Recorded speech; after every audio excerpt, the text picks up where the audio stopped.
bienvenue à toutes et à tous sur Cocotte TV. Aujourd'hui, nouveau vidéo test et on vous parle du boîtier Rocket Heavy par Colink. Un petit boîtier ITX, donc pour des toutes petites cartes mères, mais qui peut quand même accueillir une très grosse carte graphique. On est sur du triple slot en full size. On pourra même mettre du radiateur de water cooling en 240 mm dans la partie haute, et tout ça pour 119,90 €. Le boîtier mêle aluminium, acier, verre trempé, petit pied IFI, et on vous propose de le découvrir dans les moindres détails tout de suite maintenant. On commence comme toujours avec le packaging, ce petit Rocket Heavy par Colink qui arrive dans un petit carton, c'est logique, on est sur un boîtier au format ITX, et vous voyez on a le dessin du boîtier sur le carton, ce qui vous donne premier aperçu de ce dernier. Première chose à noter, dans le bundle, vous allez retrouver un Riser PCI Express 16X. Pourquoi? Tout simplement parce qu'on est obligé de monter la carte graphique à 90 degrés dans ce boîtier. On a 3 slots d'extension à 90 degrés et on a le Riser de base, donc comme ça on ne se pose pas de questions. On commence comme toujours avec les tech specs. Au niveau du poids, on est sur 3,67 kg pour les dimensions, 350 mm de profondeur, 180 mm de largeur, 265 mm de hauteur. On est sur un boîtier qui est compatible ITX avec des cartes graphiques triple slot.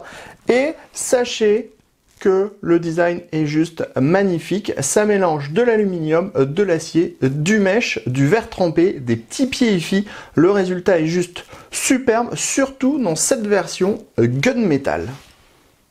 Parlons justement de la face avant. La face avant est en aluminium, elle est percée de plein de petits hexagones et on va retrouver juste derrière un mesh qui va permettre de filtrer les poussières pour que ces dernières ne puissent pas rentrer à l'intérieur du boîtier. Au niveau de la ventilation, on va tout de suite en parler et on va tout de suite vous donner ce qu'il est possible d'intégrer. On est sur 2 emplacements en 120 mm ou 2 emplacements en 140 mm dans la partie haute, ça s'arrête là. Ensuite, au niveau de la carte mère, pour le ventirad CPU, vous pourrez monter jusqu'à 85 mm de hauteur maximum. Sur le côté gauche, on retrouve un panneau en verre trempé qui est maintenu avec 4 vis plates. On a un pourtour qui est intégralement peint et on retrouve 2 pieds de type IFI dans la partie basse. À droite, on va retrouver exactement le même panneau en verre trempé avec ses 4 vis de maintien. On a également les 2 emplacements, les 2 pieds de type IFI dans la partie basse et on remarque de base la platine qui va permettre d'installer les différents systèmes de stockage à l'intérieur du boîtier. La partie supérieure maintenant avec cette grille dont on a déjà parlé, qui est compatible 2 x 120 mm, 2 x 140 mm, qui est méchée par en dessous pour être filtré. Ensuite on va voir le power on ici en aluminium, les entrées sorties audio et vous allez voir grosse connectique au niveau des USB avec 2 USB 2.0, 2 USB 3.0 et enfin un USB type C. À l'arrière de ce Rocket Heavy, on va retrouver une grille d'extraction d'air. Ici, 3 slots d'extension à 90 degrés, le déport pour l'alimentation. On termine sous le Rocket Heavy avec les 4 pieds de type IFI. On a ici les points d'ancrage pour le support du riser et on a différentes grilles d'aération. On passe maintenant à l'intérieur du Rocket Heavy, on découvre son châssis. Châssis atypique puisqu'on est sur du mini ITX avec de l'installation de carte graphique à 90 degrés.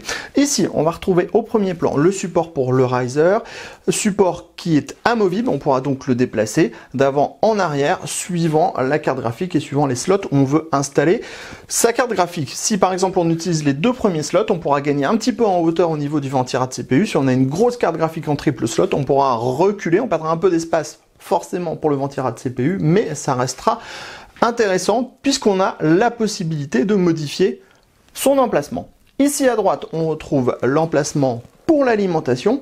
Au niveau de l'alimentation, on est sur du SFX large. Dans la partie basse, on a différentes grilles, mais vous voyez, on a déjà fait le tour. Il faut maintenant qu'on passe dans la partie arrière pour découvrir les 3 slots d'extension qui sont à 90 degrés. Ils sont ajourés, non soudés. Si on passe maintenant sur le côté droit, on va découvrir un petit peu plus de choses, dont la platine qui va permettre la fixation des SSD et des HDD. C'est pour ça qu'on a une épaisseur certaine entre le plateau de la carte mère ITX et cette platine. On pourra installer 2 SSD comme ceci, ou alors un HDD au centre, mais on ne pourra pas faire plus au niveau du stockage. La partie avant, on retrouve ici le support pour pouvoir installer l'alimentation en SFX large. On a le connecteur gainé pour le ventilateur et on a tous les câbles et toutes les prises qui passent dans la partie basse. Vous voyez, c'est assez bien fait puisqu'on a un grand espace ici, donc même si on met 2 SSD ou alors un gros disque dur, les câbles pourront toujours passer. On termine avec la partie haute. Dans la partie haute, on a déjà un ventilateur de 120 mm qui est présent. Alors, on sera aussi compatible en 2 x 120 mm, 2 x 140 mm. Si on a un radiateur de water cooling, on pourra mettre du 240 mm sans problème. Ça passera. Pas de 280 mm, c'est interdit. Et on voit, on a l'épaisseur pile poil pour pouvoir ajouter en fait un radiateur et un ventilateur. Dans la partie basse, rien de particulier à dire, on a déjà parlé, on a juste ce support pour le riser et on va tout de suite vous montrer le montage étape par étape dans ce Rocket Heavy. Dans un premier temps, on a donc placé l'alimentation sur son support. Il faudra bien penser à passer le déport par en dessous et l'alimentation elle se fixe tout simplement par en dessous. On a vu qu'il y avait des trous sous le châssis pour pouvoir accéder aux vis de fixation. On a maintenant installé notre carte mère ITX. On est sur du ASRock Phantom Gaming en ITX en B550 avec un 3600X en dessous. On va avoir 2 x 8 Go de DDR4 en 3600 et on a un ventilateur Thermaltake UX100 qui est particulièrement adapté à ce type de situation puisqu'il est quand même conséquent en taille mais pas trop haut pour pas pouvoir manger tout l'espace. La fixation 4 vis pour la carte mère et bien sûr ce qu'on vous conseille de faire toujours quand on est sur de l'ITX, c'est de pré-câbler au fur et à mesure. Quand on vous disait qu'on avait tout pré-câblé, vous en avez ici un aperçu, on a bien mis le 8 pins CPU dans la partie haute, le 24 broche ATX, on a relié l'USB type C, l'USB 3, l'USB 2.0 et surtout on a monté le riser puisque si vous décidez de monter la carte graphique avec le riser mais que vous n'avez pas pré-câblé avant, vous n'aurez plus accès à la carte mère et vous ne pourrez tout simplement pas installer les derniers câbles sur le boîtier. Vous découvrez maintenant le Rocket Heavy avec la carte graphique. On est sur un modèle conséquent, on était en dual slot. Sachez que vous pourrez monter jusqu'à 340 mm maximum. Il reste encore un petit peu de place à l'avant. On est sur du dual slot, ça veut dire que au niveau du ventilateur de CPU, on pourra mettre jusqu'à 66 mm de hauteur. Si vous avez une carte graphique single slot, on pourra monter à 85 mm de hauteur. À l'inversement, si vous êtes en triple slot, il faudra retirer quasiment 2 cm et demi de moins au 6,5. Donc ça fait du ventilateur vraiment low profile comme un NH9 de chez Noctua, ça posera pas de problème dans ce cas-là. Au niveau du montage, vous le voyez, c'est hyper propre, on n'a absolument rien qui traîne, on a le support pour les risers, donc on a un montage qui est extrêmement propre. On vous montre d'ailleurs de l'autre côté que le résultat est tout bonnement sympathique.